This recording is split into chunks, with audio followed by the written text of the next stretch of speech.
Hello, friends. This is Mike Williams of the Sage of Quay Radio Hour. I recently had the pleasure of joining host Derek Hess on his radio show Overrated on 89.3 WCSB out of Cleveland, Ohio. Derek asked if I could talk to his audience about the Memoirs of Billy Shears by Thomas E.U. Harriot.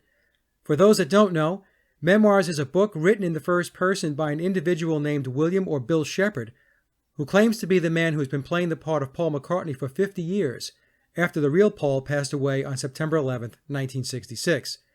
As I've stated in other shows where I've talked about the book, I am not affiliated with Thomas E.U. Harriot, Bill Shepherd, or Shepherd as Paul McCartney, and have no financial association whatsoever with the book.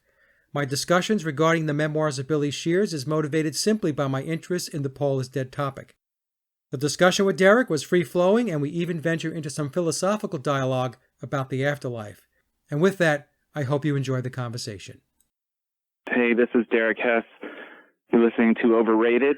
I have Mike Williams on the phone, and how are you doing, Mike? It's been a little while since I spoke to you. I'm doing well, Derek, and thank you for having me back on the show. It's always a pleasure. Yeah, my pleasure, too. You always have something good to say, and today, getting right into it, you're going to have some stuff to say about Paul McCartney. I am talking about the rumor that Paul McCartney died back in 1966, and, that rumor crops up every once in a while, then it fades away, and it really has come back now with a fervor. So that's what we're going to discuss today, whether that rumor is true or not. Yes, and you're going to leave that up to the listeners to decide. And 1966 is when Paul McCartney was supposedly he died in a car wreck. That's correct. Yep. So there's a book that's out that has been out since 2009. The book is called The Memoirs of Billy Shears. And the author is a fellow by the name of Tom U. Harriot. But the interesting thing about the book is Tom is a ghostwriter. The book is actually written in first person, and the person that is speaking to the reader is a gentleman by the name of William Wallace Shepherd, or Bill Shepherd. And this person, Bill Shepherd, is telling us that he has been playing the character of Paul McCartney since September 1966. The biological Paul, the real Paul McCartney, died in a car crash, as you had mentioned, back on September 11th, 1966. And since then, for 50 years, we have been listening and watching Bill Shepherd playing the part of Paul McCartney. Playing the part of Billy Shear. Well, no, Billy Shears is an alias that was first introduced on the Sgt. Pepper album. Right. So Bill Shepherd is his real name. William Shepherd is his real name. He has a couple of aliases. He uses Billy Shears. He also goes by William or Bill Campbell. He was also Phil Ackrell of the Diplomats going back to the early 1960s, where he played with Denny Lane. So that relationship was resurrected when Shepherd decided to, when he went solo and decided to put Wings together, and he reunited with Denny Lane in the early 1970s. So the person that we're talking about, his real name is William Shepherd. Okay, a.k.a. Billy Shepherd. Right. Now, in 66, which record is the backwards masking that says Paul is dead? Well, is that on the White record?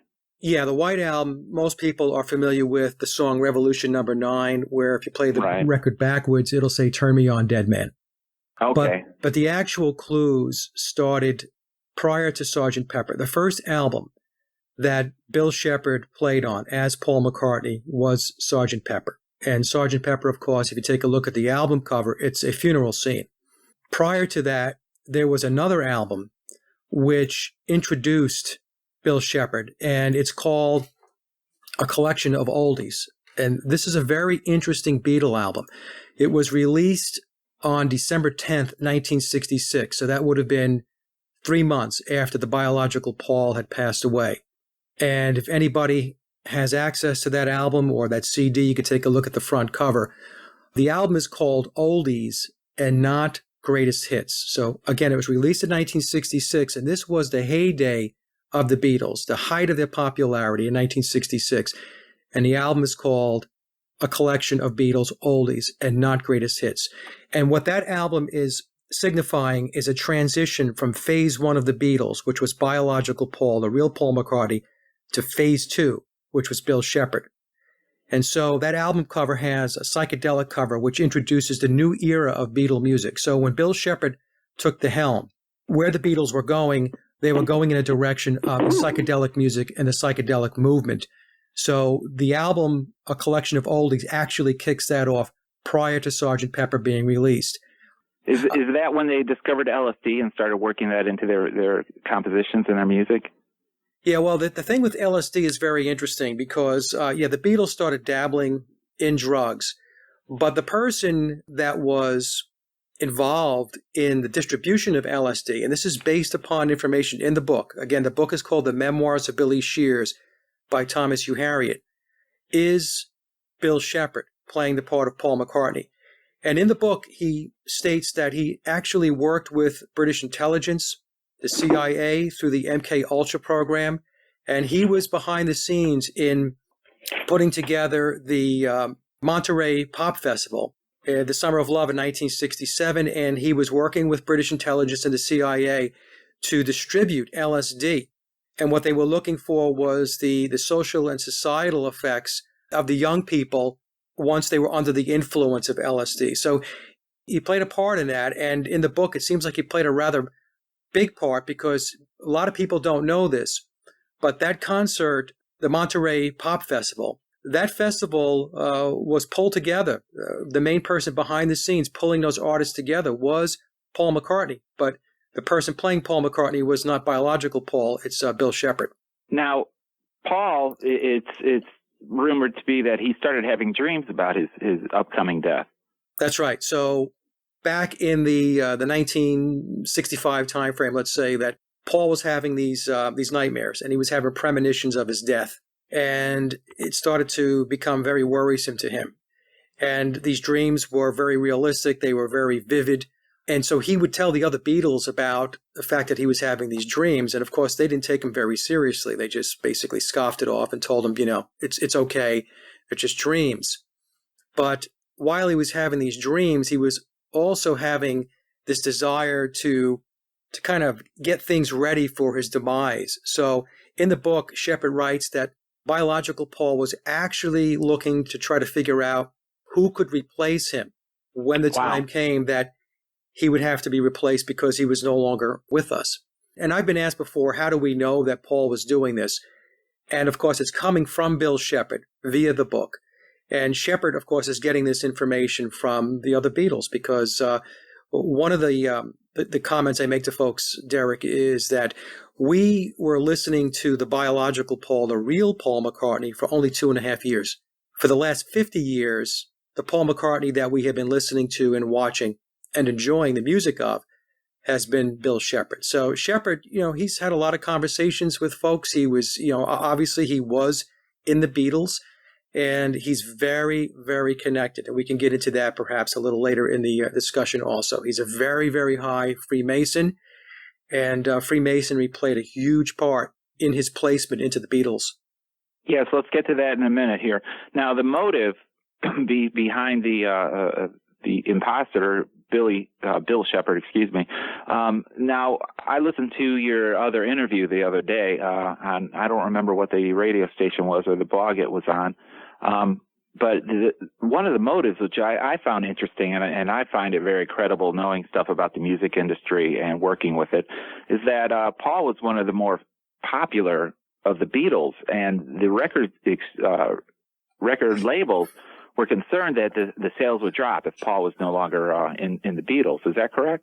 Yeah, that was one viewpoint, that the Beatles were so popular and they were driving so much cash for everybody that was involved, including the British government, by the way. But I think more importantly is that the Beatles, along with other bands coming out of the movement back in the 1960s, the British invasion, they were Tavistock projects. So the Tavistock Institute was behind the Beatles. They were also behind the Rolling Stones.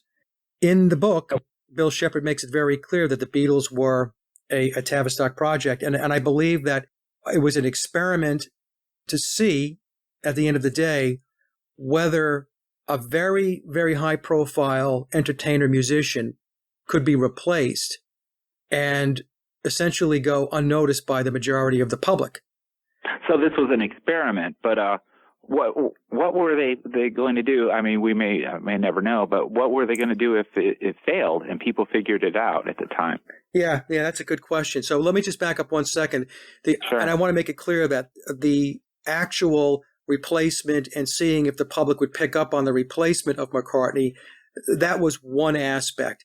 The creation of the Beatles themselves and the whole rock movement going back to the British invasion in the 1960s was essentially social engineering.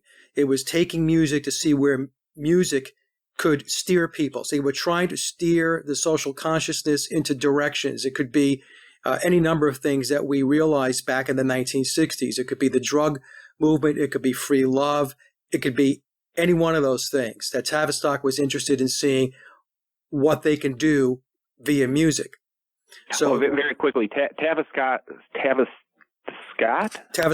yeah, S-T-O-C-K, Tavistock.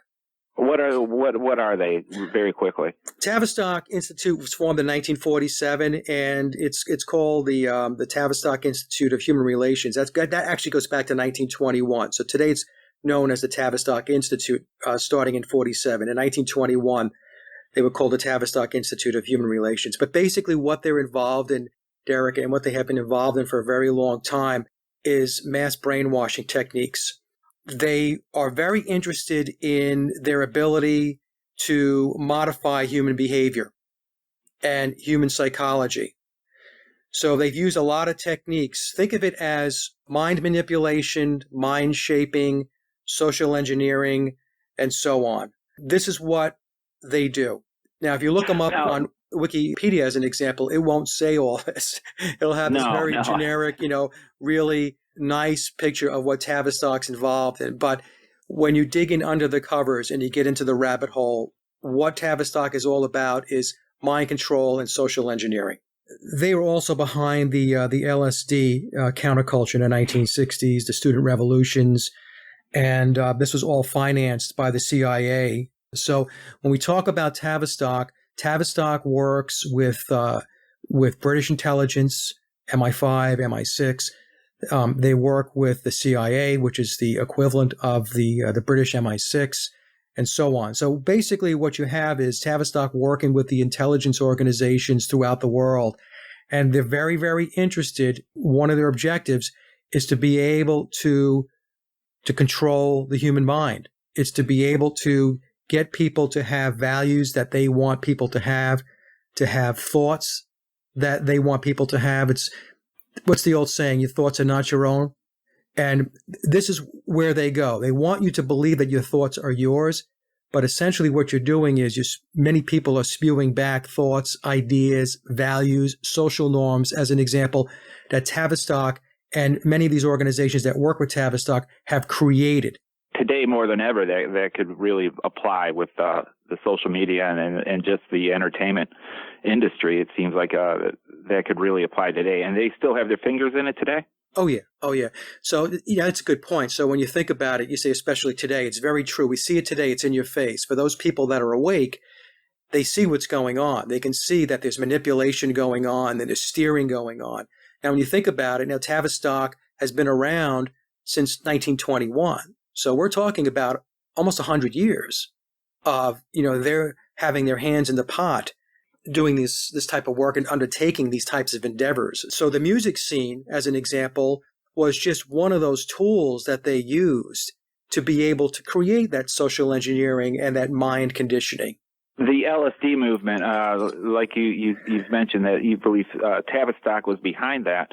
Well, why did that dissipate? Why did the LSD movement go away? Were they behind that as well, do you think, or did just the people get tired of it? First of all, Tavistock wasn't the only ones that were behind it. I mean, the CIA obviously had a huge piece of this. So what I'm saying is they're all working together is what I'm saying. So it's kind of, it would be a flaw, I think, in the thinking if people really wanted to segment this up and say, well, these guys only do this. It's much more complicated than that. So we have this very broad approach where these organizations work together and they tap into each other's resources and skills and ideas and initiatives and projects, and they kind of stitch it all together. So it's very complex.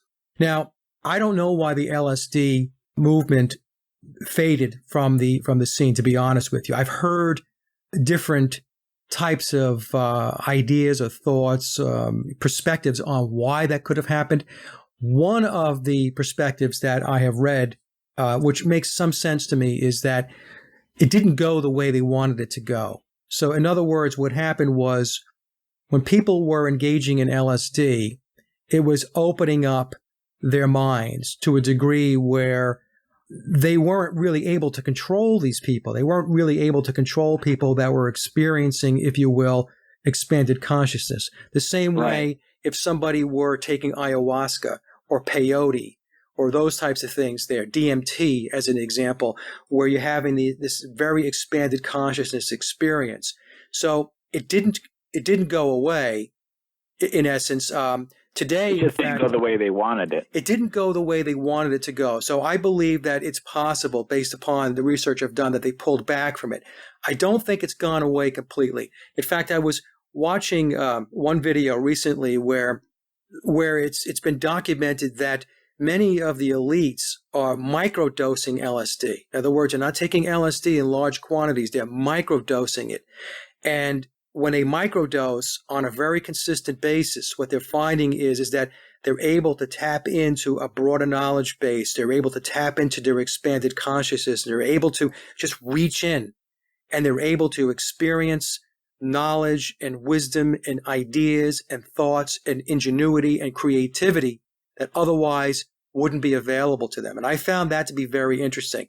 In the video that I watched, and I'll send you a link to this video after the show if you'd like, they specifically mentioned those people that were involved in Silicon Valley, who were turning out all of our technology and stuff like that, that many of these people are involved in LSD microdosing. So my point being is it hasn't gone away. I think the initial experiment with it was like, well, this is not going exactly the way we thought it would, so let's kind of switch gears here and do something different. Okay, yeah, and also, you said that many people have their fingers in this pie. You mentioned Masons early on. Now, how does that factor in? Well, the Freemasons, for those that don't know, the Masons are a secret society, and many people who do know something about the Freemasons, they think in terms of those little lodges that you see in your town. And those little lodges, they essentially go to the first 3 degrees of Masonry. But when we talk about the real hidden or occulted Freemasonry, we're talking about the very, very high-level degrees, like 32nd degree, 33rd degree Masons. And in fact, in the book, Bill Shepard states that there are degrees above the 33rd degree of Masonry, and it was very interesting that he took the reader down that path. He himself, he readily admits in the book that he's a very high-level Mason, and the way that he got the position, the way he was placed in the position to replace the biological Paul McCartney was via his uncle, who at the time, back in 1966, was a very, very high Mason, and at the time a higher-ranking degreed Mason than Bill Shepard at the time, because Shepard is 5 years older than the biological Paul, Derek. So when Paul McCartney died, he was 24 years old. So Shepard was pushing almost 30 when he replaced biological Paul. In fact, many people have called this out. When they take a look at pictures of McCartney in 1965, this would be the biological Paul. And then they take a look at the guy that's Paul McCartney in 1967 with the release of Sgt. Pepper. Many people have looked at those pictures and said, that guy, he looks a lot older. He doesn't look like the kid anymore. So what happened between 65 and 66 and 1967? I mean, we know people, they change their appearance, they may get a little older looking, whatever, but not to the degree that people were picking up when they looked at McCartney in 65, 66, and then they looked at this guy, Bill Shepard, who was playing McCartney in 1967. The earlobes are different. Well, the earlobes are different, the chin was different, the nose was different. There were a lot of things. He's taller. He's significantly taller than the original Paul McCartney. The original Paul was not a very tall guy, but Shepard is a tall man. So there were a lot of physical differences that people looked past. I remember growing up. I wasn't a believer in this, by the way. Paul is dead. I had been looking at these clues since 1976, I want to say, when I was in high school. and I would page in and out taking a look because it would pop up every once in a while, and I would go back and take a look at it. And I would conclude that, well, you know what? I don't think this was possible because somebody would have said something. He's Right. working with all these other musicians. He's working with engineers. He's working with producers and so on. Somebody would have said something. And the truth of the matter is the reason why nobody said anything, and he talks about this in the book, is because the other bands like the Stones, The Who, And the Who, Elton right. John, yes, Donovan especially. I mean, Shepard had a lot of conversations with Donovan when he first came on board, and also with Mick Jagger. They were all in the same program. Was Bowie in it as well? I don't know. I would say that the whole music industry, Derek, is controlled by the secret society. So David Bowie, in order for Bowie to get where he got, had to be part of the program also. Now, that doesn't mean that these guys are all evil. It just says that they are in secret societies. They are high-ranking Masons, most likely. We'll stick with the Freemasons for now. Sure. And so guys like Bowie, Mick Jagger, even John Lennon. In the book, The Memoirs of Billy Shears, there's a chapter where Shepard goes through an illustration that John Lennon did. It's all occulted. It's all esoteric. So Lennon had to have a very good understanding of the occult and the esoteric in order to create this picture that he did. In fact, I'll send you a picture of it after the show is over so you can take a look at it. Sure. All of these guys were into this. George Martin, who was the Beatle producer, is a high-level Freemason. In fact, he was knighted also. He's known as Sir, or was known. He's passed away, Sir George Martin. Bill Shepard, as Paul McCartney, was knighted twice. Now, isn't today's Paul? Isn't he? Wasn't he knighted as well? Yeah, that's what I'm saying. Today, Okay. Paul McCartney that we see today, that's Bill Shepard. He has been knighted not just once. I thought it was once, and then on an interview I had with a friend of mine, Mark Devlin, Mark had said, Mike, he was knighted twice. So 2 times he's been to the Queen and he's been knighted. So you don't get knighted, you don't get the title of Sir unless you are in the ruling elite apparatus. It just does not happen, Derek. You and I will never be knighted no matter what it is that we do. Yeah. Never, okay? So when you get knighted and you become part of that very elite club, it's because you are doing what you're supposed to do in service of the secret society, in service to the Illuminati. So that's why they get knighted. So they get essentially rewarded for their efforts and their results. More importantly, their results. Okay, yeah, got it. And you said that he was having many discussions with Mick Jagger and about this whole thing. Yeah, he was having conversations with Jagger, and in the book he states that Jagger actually was very irritated by the whole thing because Jagger looked at it and was saying, hey, the rest of us had to really work at this. In other words, right? We had to write songs. We're out there breaking our asses, doing gigs, generating records in the recording studio and so on. And you come in and you just step into this very successful person's shoes and you're going to pick it up from here. So I think what they were looking for, I think Jagger especially was looking for, was for Bill Shepard to fall on his face. They were really hoping he would just, boom, face first into the floor. And when it didn't happen, and when Shepard was able to show that he was extremely, extremely skilled at being a musician, at being an entertainer, that their attitude started to change. In fact, in the book, he states that Elton John found out a little later because John Lennon had told him. And when Lennon had told Elton John that Shepard replaced biological Paul, Elton John wrote the song Gray Seal on the Yellow Brick Road album. And that song, Gray Seal, is a knock against Bill Shepard.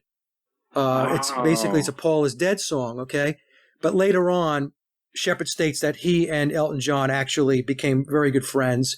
And again, it was because they had to come to the realization that regardless of what transpired with Bill Shepard replacing the biological Paul, that this guy still had an enormous amount of talent. And that everything from Sgt. Pepper on, we talk about Sgt. Pepper, Magical Mystery Tour, The White Album, Yellow Submarine, Abbey Road, Let It Be, all Bill Shepherd. And in fact, Bill Shepherd became the leader of the Beatles in 1966.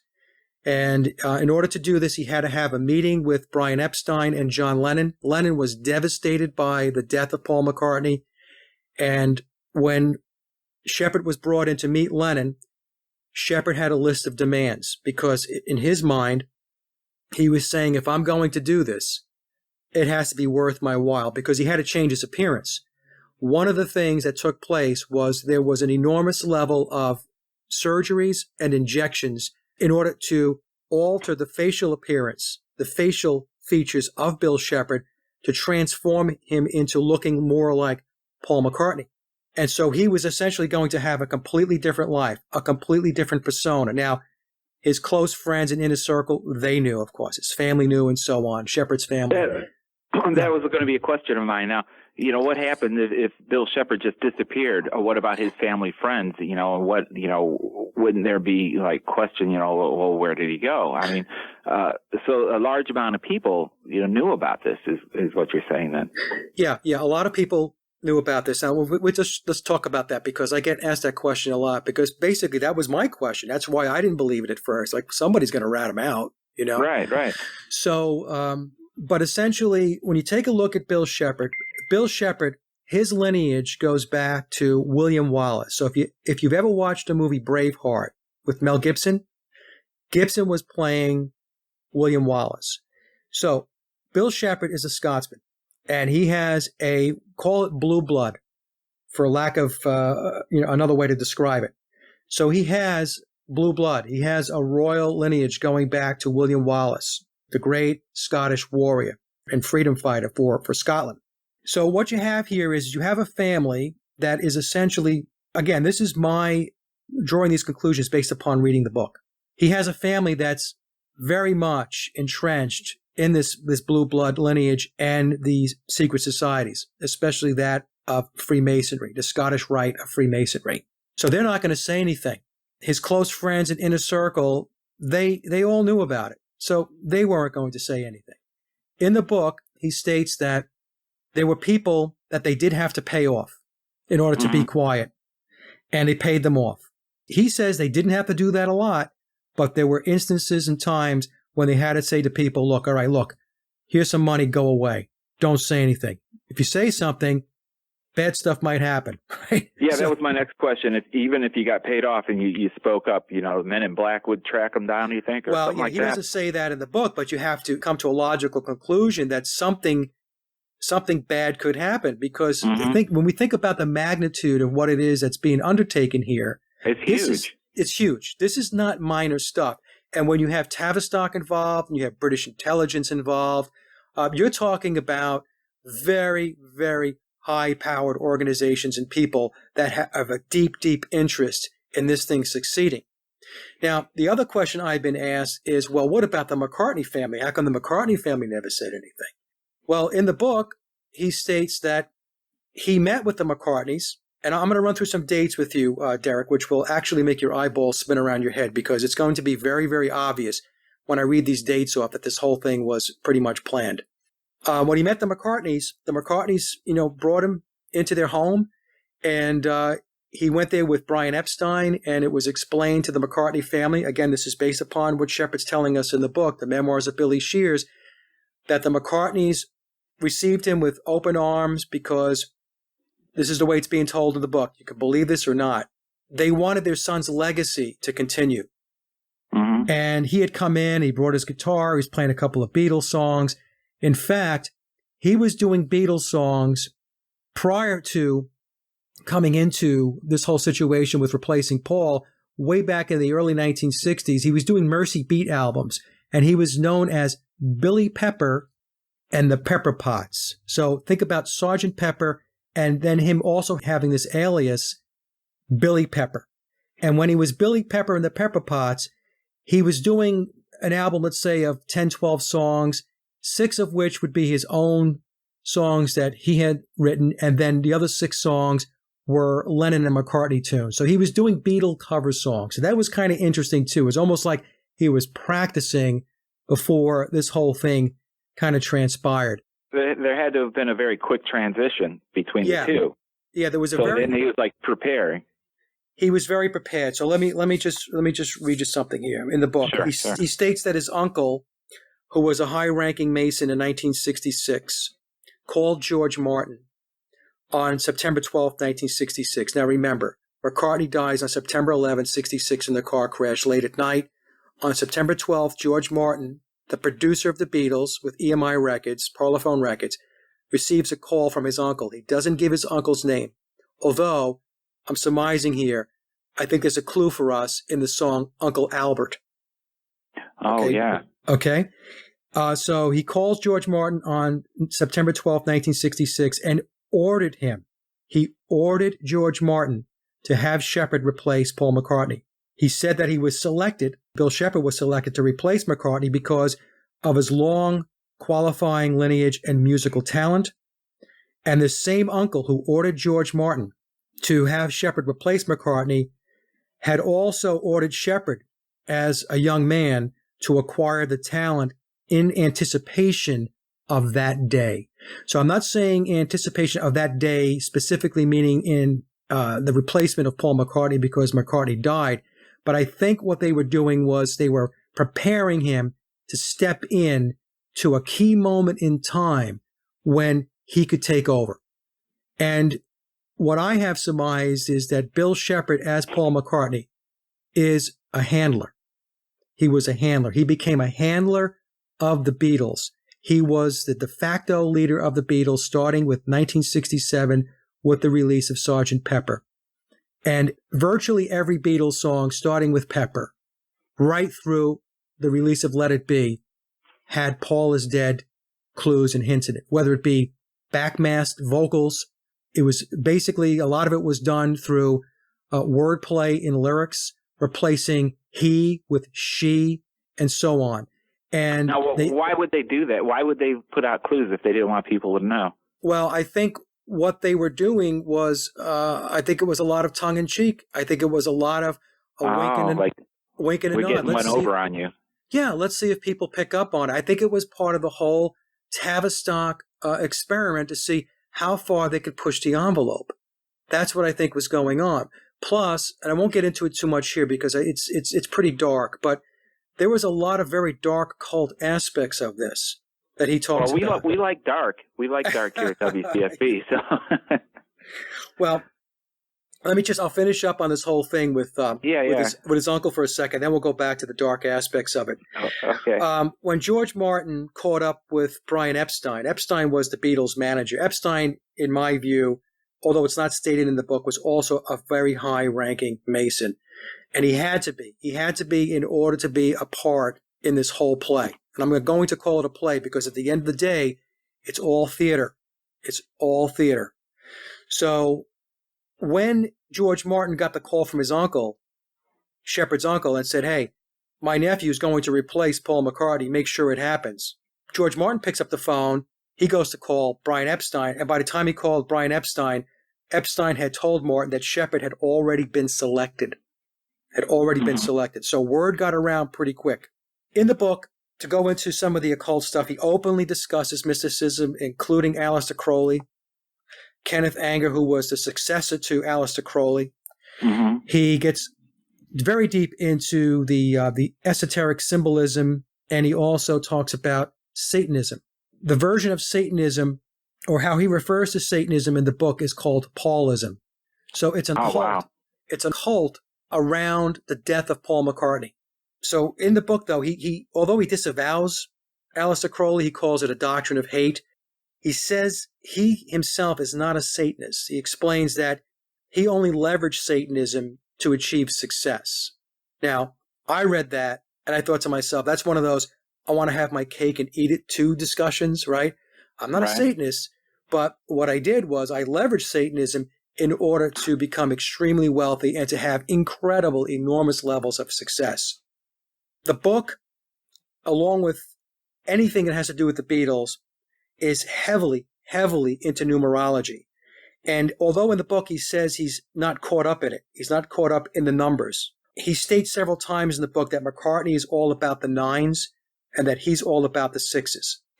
So the book, The Memoirs of Billy Shears, is 666 pages to the final period.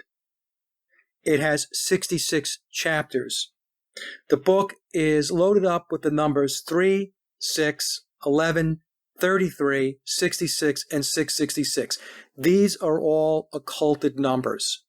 And if we go back to a quote that's attributed to Confucius, Confucius had said that signs and symbols rule the world, not words nor laws. Signs and symbols rule the world, not words nor laws. So when they talk about signs and symbols, numbers are signs and symbols. So he has a very, very deep understanding, and he's very entrenched in the secret societies, into the occult, into mysticism, into Aleister Crowley. I'll explain some of this. I hadn't done this in other shows, but I'll take you through this because you said you like the dark stuff. Sure. Some people may not even think this is dark. So let me just run you through some of the things that he says about Freemasonry and the Illuminati in the book. He explains that the G in Freemasonry, everybody always says, what does the G mean in Freemasonry? It means God, geometry, gatekeeper. The 33 degrees of Freemasonry, which most people consider to be the highest level, which it's not, represents the 33 vertebrae of the spine, of the human spine. Oh, wow. He states there are 13 degrees above the 33rd degree, known as the degrees of the Illuminati. So when people talk about the Illuminati, and some people like to say, it's nonsense, there's no such thing as the Illuminati. He's telling us in the book that there are 13 degrees above the 33rd degree of Masonry. Those 13 degrees above the 33rd degree is what is referred to as the Illuminati. The 13 degrees correspond to the 13 major parts of the brain. You can see how they do this. Everything has rhyme and reason. Everything is attached to something. And people don't understand this because it's occulted. And occulted only means that it's hidden. That's all it means. It doesn't mean that it's bad. It doesn't mean it's good. It just means occult means hidden. The Masons do much of the Illuminati's networking, and this goes through the Committee of 300. This is one of the very high-ranking organizations within the Pyramid of Power. High-degree Masons receive the secret Luciferian rituals, and there are 20 degrees of rank above the Illuminati that few humans have ever heard of. And he says that Lucifer rules the world. Mm-hmm. So this is all in the book. And so what we see here is that the whole aspect of the Beatles is cloaked and drenched in occultism, in Freemasonry, in mysticism, and in the esoteric schools. And Bill Shepherd, who plays the part of Paul McCartney, he is a major player in this structure. Major player. Okay. All right. Okay. Just to get people's heads wrapped around this. I haven't really gotten into the Masonic esoteric information in other shows. So this is the first one where I break down what he talks about with regard to the structure of the Masons, of the Illuminati, and what is above the Illuminati. So it's very, very interesting stuff. Yeah, and the Lucifer rules the world kind of thing, and the Freemasonry stuff. I know I mentioned to you privately about that band Ghost and how they are using that imagery and blatant Satanism kind of to seduce masses at this point. But that's for another talk. And the numbers is pretty fascinating about the spine, the 33. And another number I found pretty interesting is Paul died on 9/11. Right. That's just a coincidence, right? Or there's something to that? Yeah, there's no coincidences. So let me just break down some of the numbers for you. So okay. We'll talk about the numbers 11, 33, 66, and 666. So, and I also mentioned 3 because 3 times 11, 3 is a sacred number in the in occult numerology. So 3 times 11 is 33. Anything of multiples of 11 are very powerful numbers. So that's why you'll see 33, 22, 66. You'll see those types of numbers. So multiples of 11 are very powerful numbers. 77, like Flight 77 during 9/11 and so on. But that's a discussion for another show.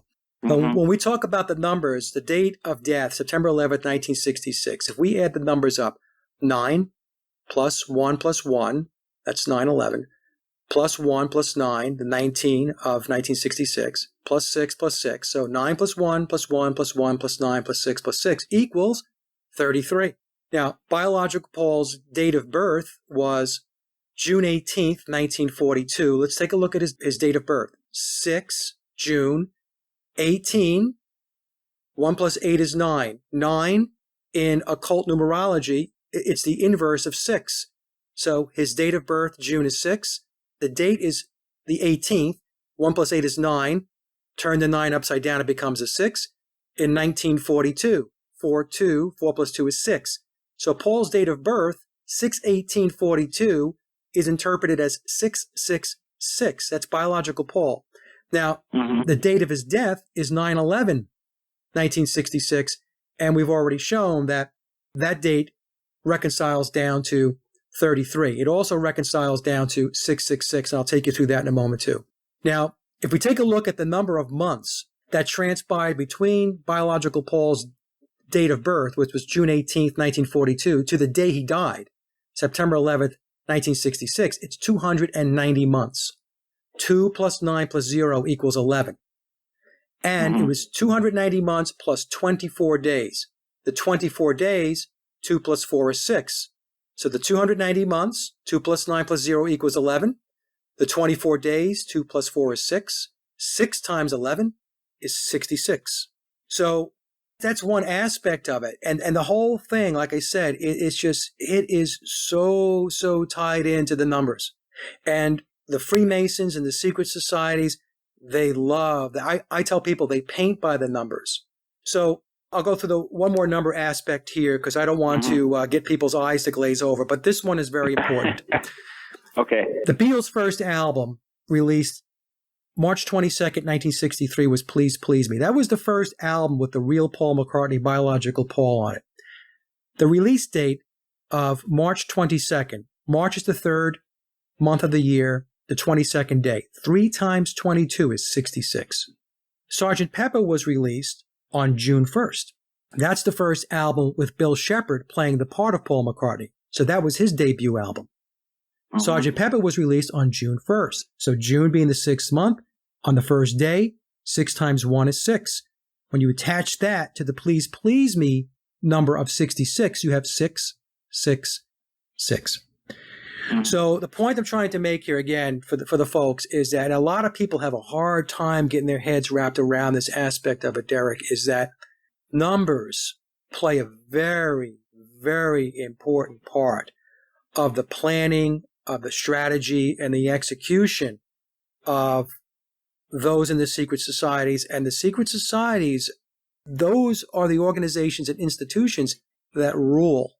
Not your politicians. Your politicians, right? They're in front of the curtain. We're talking about what goes on behind the curtain. Behind the curtain, you have all of these secret societies, of which Freemasonry is front and center. These numbers, as you said, glazing over. It's first off, it's amazing that you know all this as far as remembering the numbers. But what if they did it on on 7-2-4, and couldn't they still pull it off, or is it just like a religion to them that they have to put it together with those numbers? They can use other dates, and you will see other dates, but September 11th, when you take a look at the September 11th date throughout history, that date, for whatever reason, Derek, and I don't pretend to know the answer to this, it is a recurring date of major events in the history of man. Now, why is September 11th such a powerful date? Why is it used so often? I don't know. But if you go back through time and you take a look at major events, in fact, I don't have the book in front of me, but I have a book in my collection that actually runs through major events that have taken place on September 11th. And it's absolutely mind-boggling. And there's no way, after you take a look at the list of events that took place on that date, September 11th, that anybody can call it coincidence. It's not coincidence. Basically, what they're doing is they're planning. They're planning events. And September 11th is a major stake in the ground when they plan. Major. That's pretty fascinating. Yeah.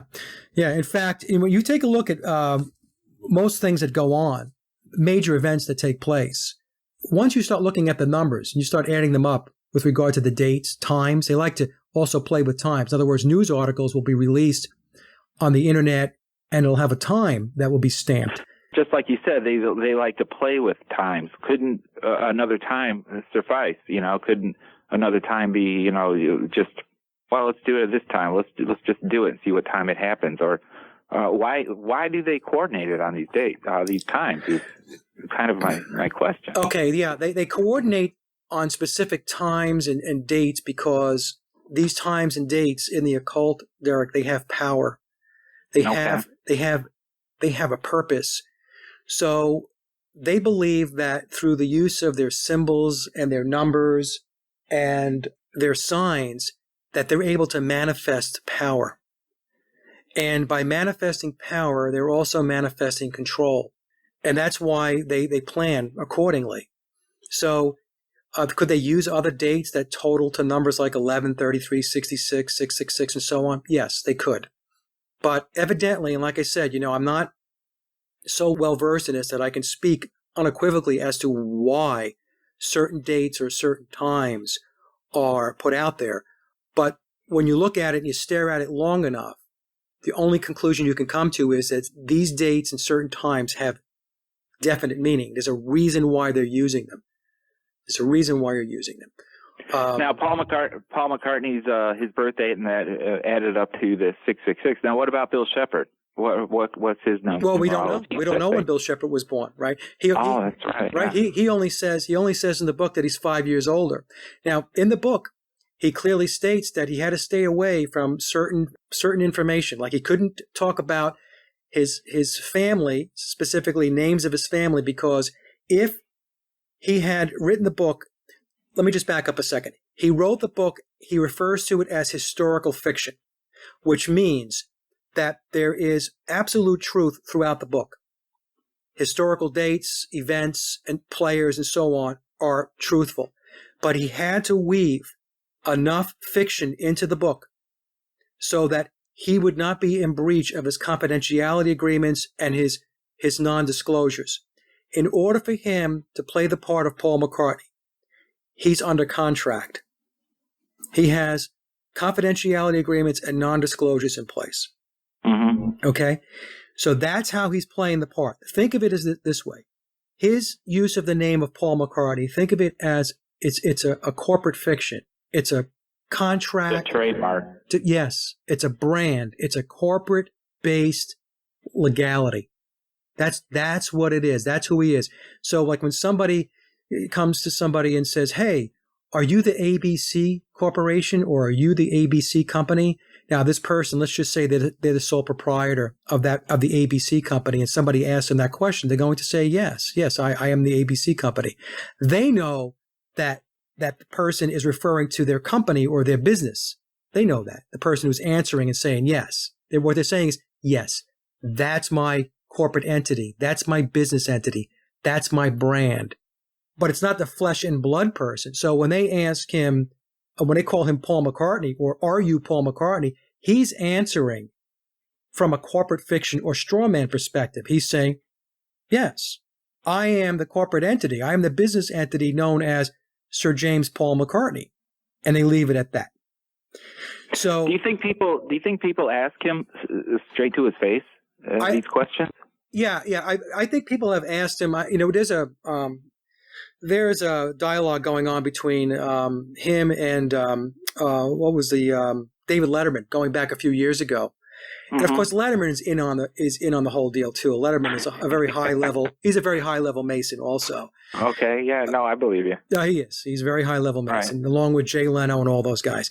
So in that interview, he asks McCartney, or he asks Bill Shepard about walking across the street barefooted on the Abbey Road album. And that was supposed to be a clue that Paul McCartney had died and he was replaced by somebody else.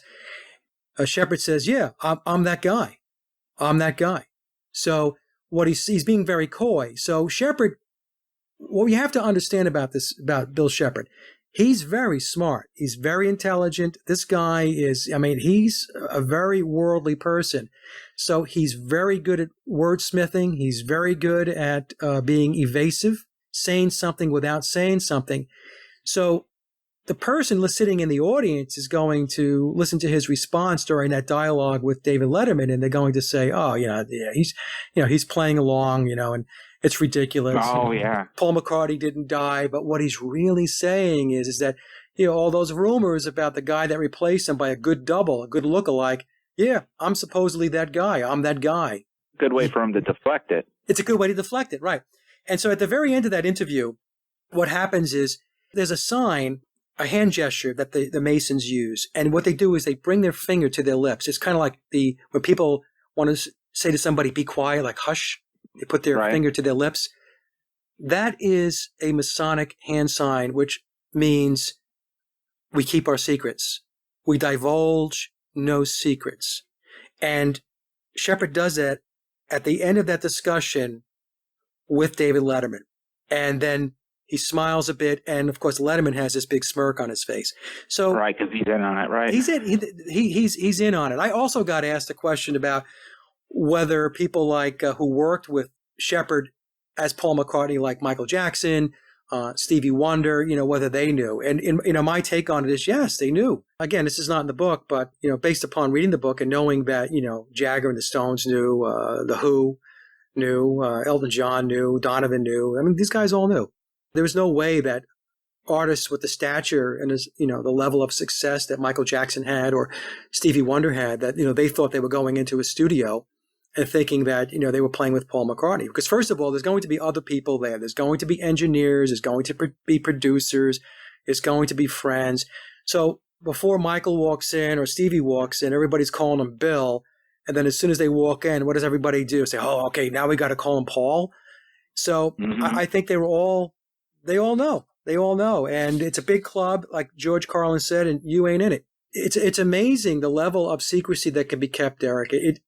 It's so compartmentalized in so many facets of life, so many facets of existence, that it's very hard to believe. I admit it really is. But you can see that it's not so hard to control when the people that control it are all in one big club. Right. And anybody who's not in the club, they have minor roles. Now, George Carlin, you mentioned him. If this is all true, you kind of find it hard to believe he lasted as long as he did then. Yeah, I think that what happens is there's a threshold, Derek, where an artist or an entertainer or somebody can push the envelope, and they don't worry about it too much. And the reason why they don't worry about it is because unless you are really riling up the masses, first of all, they refer to us as the profane, which means the unknowing, versus the ruling class, those that are like Bill Shepard. They are what is referred to as adepts or initiates. As long as you're not divulging information which is really, really getting too close to the core, they leave you alone. They might smack you down a little bit here and there once in a while, but that's basically it. And the reason why is because the complexities of the secret societies, the complexities of the esoteric belief systems and mysticism, it is so complicated that nobody can really ever get that close that it's going to mean something. Now, occasionally, somebody does. Somebody gets too close to something. You got to be on the radar, right? Who, me? Yeah. You know why I'm not on the radar? Because even though I bring a lot of information to my audience and to your audience, the stuff that I'm bringing forward is stuff that's already out there. I mean, I'm getting my information by going to books, by doing deep research and stuff like that, watching documentaries and so on. I'm talking about people, Derek, that, let's just say as an example, are getting too close to maybe some type of, let's say, ritual type of aspect, divulging names that people that are not supposed to be known. It's okay to divulge names of people that are out in the public forum. But if you're going to start spilling the names and identifying people that are in the shadows, that's when you're going to have a big problem. Big problem. So, I'm not doing that type of work. I'm not interested in doing that type of work. First of all, I like life. I enjoy it, I want to be around to do the things. But I also think it's very important to get people to understand that the life that we have, the existence that we have, is all carved out for us. That we are being steered and conditioned every which way from Sunday. And some people are more aware of it than others. They're more awake than others. In fact, many people are not aware. and they're just going along with the program. They're essentially running on the hamster wheel. But to the degree that we can figure out that we are on a hamster wheel, we can start asking some more questions, and hopefully we can start making some change for the better, getting humanity pushed in a more positive direction. Now, do you feel that is obtainable? I think that we're making some progress. I do think we're making progress. But, there's a part of it, or I should say a part of me that says that I think that this is more of a metaphysical experience than it is a physical experience. That sometimes when I philosophize and I take a step back, I think to myself, perhaps this realm that we're in called Earth, this is exactly the way it's supposed to be. It's not going to change for all intents and purposes. There might be a little nudge here, a little nudge there, make things a little better. Things might get a little worse, whatever it may be. But if we look at Earth as perhaps a school that our soul incarnates into in order to learn lessons, then this is the realm that we're in. We decided to come here to learn certain lessons. So the metaphysical aspect is that we take those lessons with us when we pass away. Our soul takes those lessons, and our soul becomes enriched and becomes further developed by having that experience. So it's my belief that what happens is as the soul becomes more enriched and more developed and more understanding and gains more wisdom, then the soul becomes more enlightened. And as the soul becomes more enlightened, then the next time we incarnate, we have more opportunities open to us in which to explore. So in other words, we may not have to come back to this realm. What about these guys at the top of the food chain, of the bad guys? What are they going to get out of this plane, and what will bad things happen to them because of their role in this?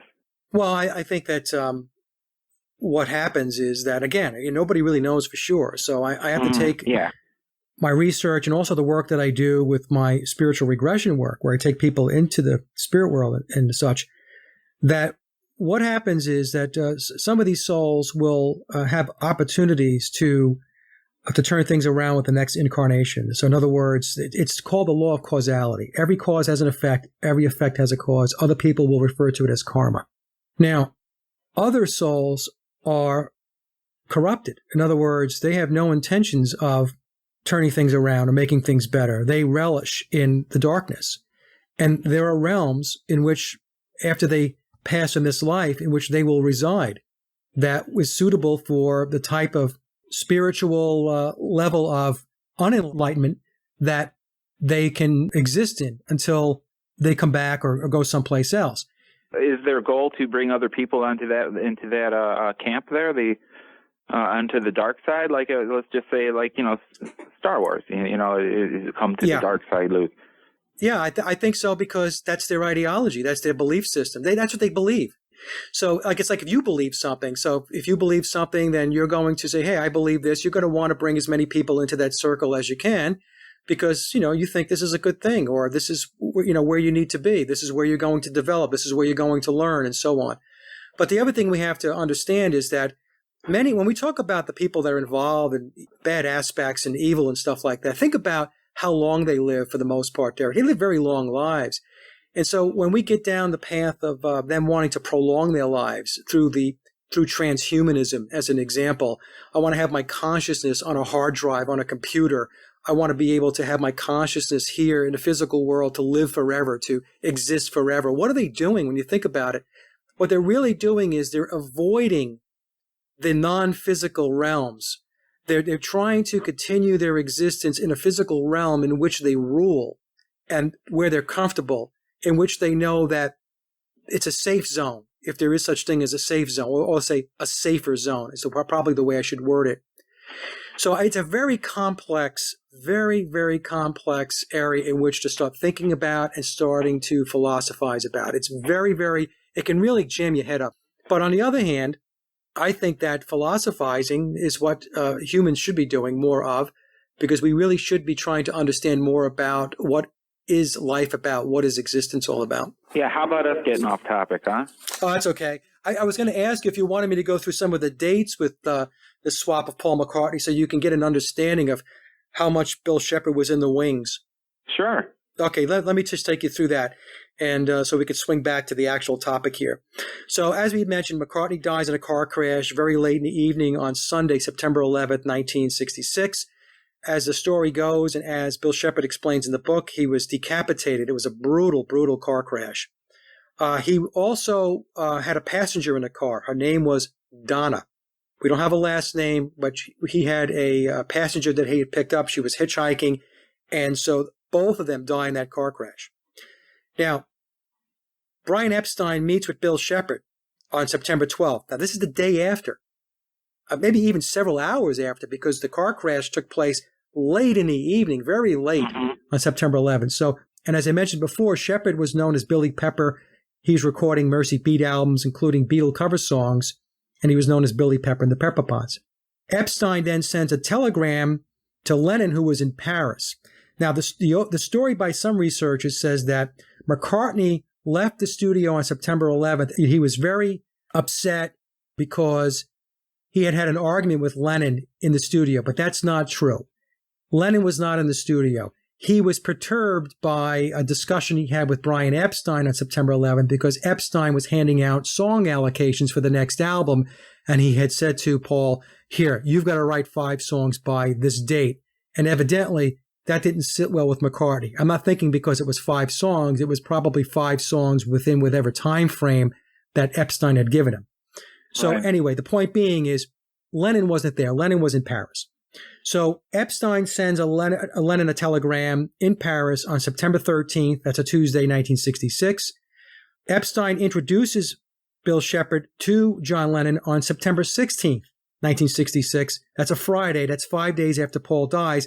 And this meeting took place in Paris, France. Now, during that meeting, Bill Shepard has a list of demands, as I had mentioned before. And one of those demands was, at the very top of the list, is that he leads the Beatles going forward. That he wanted nothing to do with any more of the love songs that the Beatles were doing predominantly up to that point. So if you go back to the Beatles albums prior to 1966, although not all of the songs were love songs, but many of them were. And Shepard wanted nothing to do with that. He wanted to get away from the love songs, boy meets girl, girl meets boy, boy breaks up with girl, and so on. Holding hands, yeah. Yeah, right. He wanted to get into more substantive stuff. So what he really wanted to get into with the advent of Sgt. Pepper, obviously, was the psychedelic era. That's where he was going. So Lennon agrees to relinquish control of the Beatles under duress. He was very, very upset about his childhood friend Paul McCartney passing away. Bill Shepard then becomes the new leader of the Beatles, and then Sgt. Pepper becomes Shepard's debut album. Now, here's an interesting footnote that is not mentioned in the book, but is mentioned by other researchers. And in fact, I have a recording of Mal Evans, who was a Beatle quote-unquote manager, but he really was a Beatle handler. He was a handler working to actually steer the Beatles. Mal Evans is said to have co-wrote the song, the title track of the Sgt. Pepper album, Sgt. Pepper, and also the song Fixing a Hole. And that Bill Shepard, as Paul McCartney, had promised Mal Evans co-writing credits, if you will, of those songs, which never happened. And of course, Mal Evans passes away in the 1970s under very, very suspicious circumstances. And it was rumored at the time that in the early 1970s that Mal Evans was carrying along a tell-all manuscript about the Beatles. So he was shot and killed by a policeman. I'm trying to remember the story, but evidently he had supposedly had a bout of violent aggressiveness, craziness, which, by the way, many people said was not Mal Evans' disposition. So that whole story was kind of odd to many people that knew him, and that he was shot and killed by a policeman, and that put an end to Mal Evans' life. Then the question comes up, which many people ask, like, how was it done? How was the transformation made? Now, we talked about the occultism before and the fact that he's very much into the occult and into mysticism and into the esoteric. And I mentioned that he referred to Paulism, which is based on Satanism. Bill Shepard believes that Paul McCartney is speaking through him and operating through him through the great beyond. He believes that there's a possession in place, that Bill Shepard contains two beings, if you will. He contains himself, Bill Shepard, and he also encompasses the spirit of biological Paul McCartney. And he utilizes and leverages his mysticism and understanding of his esoteric teachings in order to manifest this coming together of him and biological Paul McCartney. He had extensive plastic surgery and fillers, and people sometimes interpret that when I talk about this as a nip and a tuck or facelift. No, it was not. Think in terms of reconstructive surgery. He also mentions in the book that there were other people that played Paul McCartney that paged in and out. So many times when you look on the internet and you take a look at Paul McCartney and you take a look at pictures of him over time, you're going to see very different looking people.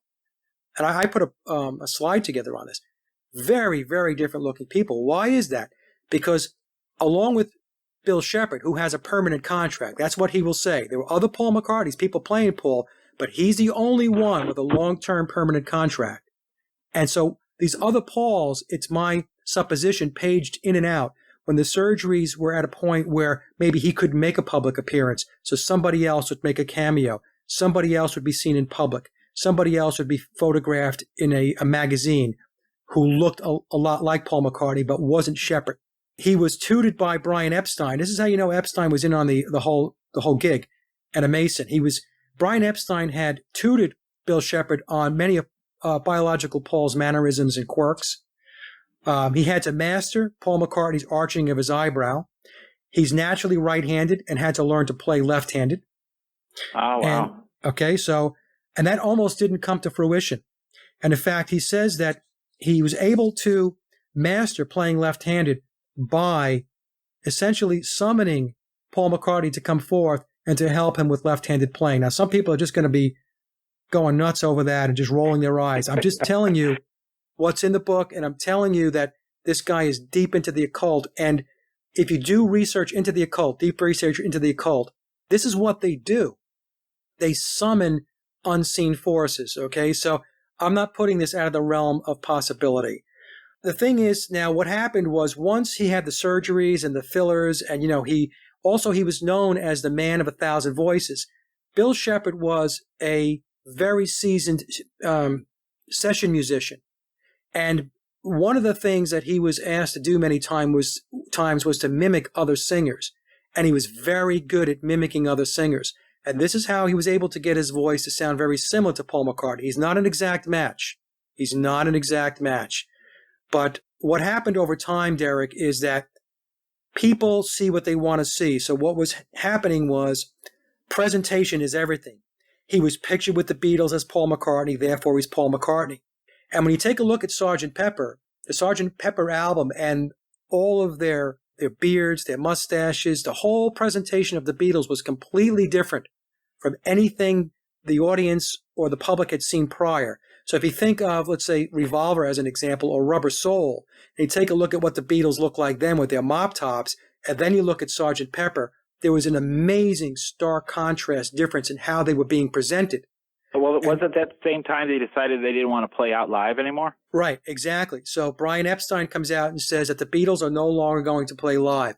And one of the reasons why they did that was because Bill was still working on, my belief is that he was still working on his left-handed bass guitar playing, which, by the way, in the book, he says on recordings, when he records, he still plays right-handed. Okay? Left-handed is his public persona. When he plays music in the studio, he's playing right-handed. Epstein had come out and said the Beatles are no longer going to play live. And the reason for that was because, and even Shepherd playing Paul McCartney had come out in an interview around that same time frame in 1967, and said that the reason why is because, well, we just can't be creative enough, because when we're doing touring and we're in front of all these audiences and we can't hear ourselves anymore, we're stagnant, we're static, we can't be creative, we can't be imaginative, and we can't put out the type of music that we want to put out. That was the cover story. But the real reason was because Shepherd was much taller than Paul McCartney. He was still trying to get himself to be very, very more adept at playing left-handed. And quite honestly, people would have seen the difference. I mean, they would have seen this tall guy playing bass, and they would have said, well, what happened to the shorter guy? Right. Would he have a growth spurt? So a lot of that was what was going on. So very, very interesting. Also, I know we're running out of time here. He also played the character of Vivian Stanshall of the Doodah Band. So people can go onto YouTube and onto Google, and they can look up Vivian Stanshall, and they can take a look and see that.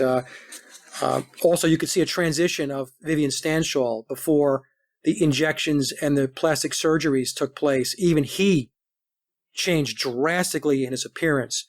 And also, if you go to some of my other interviews, I have a slideshow in there, and you can see where I transitioned from Phil Ackrell, which Bill Shepherd played in the early 1960s with Denny Laine, as I'd mentioned, to Vivian Stanshall, to ultimately Paul McCartney. So Paul McCartney, at the end of the day, is a character that he plays, plain and simple. And the book is The Memoirs of Billy Shears. It's written by the author Tom Harriet, who is essentially a ghostwriter for the person who's actually telling the story. And the reason why he's telling the story, Derek, he says in the book, is because he's old now. Bill Shepherd is 80 years old now. He's 80 years old. And he's, quite honestly, he's at a runway. He just played here in Cleveland, too, 2 nights, sold out. And everybody knows the songs as Paul McCartney songs. And if you have been playing the guy for 50 years and you wrote all the songs that this guy wrote for 50 years, I mean, there's a part of you that says, I wrote these songs. Bill Shepherd wrote these songs. Paul McCartney's dead. He's been dead since 1966. I'm the guy writing these songs. So what he's doing now is he's putting it out there in a way that it's camouflage. There's no doubt about it. It's a very soft way of putting it out there, but he's floating it out. So if you read the book, I highly recommend it to anybody who's into this topic. If you're not into this topic, then 666 pages is going to be extremely overwhelming. But if you're into this theory and this conspiracy, the book is a great read and well worth your time. Well, on that note, we're going to have to wrap it up. I just started thinking about Linda McCartney and how she plays into this, but we're just not going to have time to talk about that. Yeah, she knew he wasn't Paul McCartney. So did Heather Mills. Oh, that's right. Yeah, absolutely. Well, Mike, hey, thanks for calling in and discussing this with us and doing some enlightening. I mean, it gives me a lot to think about. And hopefully my listeners are now like pondering a little bit of what you said. Yeah. Well, like I said, it's an extraordinary story, and it's hard to get your head wrapped around. But, once you read that book, Derek, a lot of questions get answered. And I want to thank you again for having me on. It's always a lot of fun. Well, we're going to do it again. I want to talk chemtrails in the future. Oh, yeah. We'll talk about that. Okay, awesome. All right, man. Thank you very much. All right, bye-bye now. Bye. When I get to the bottom, I go back to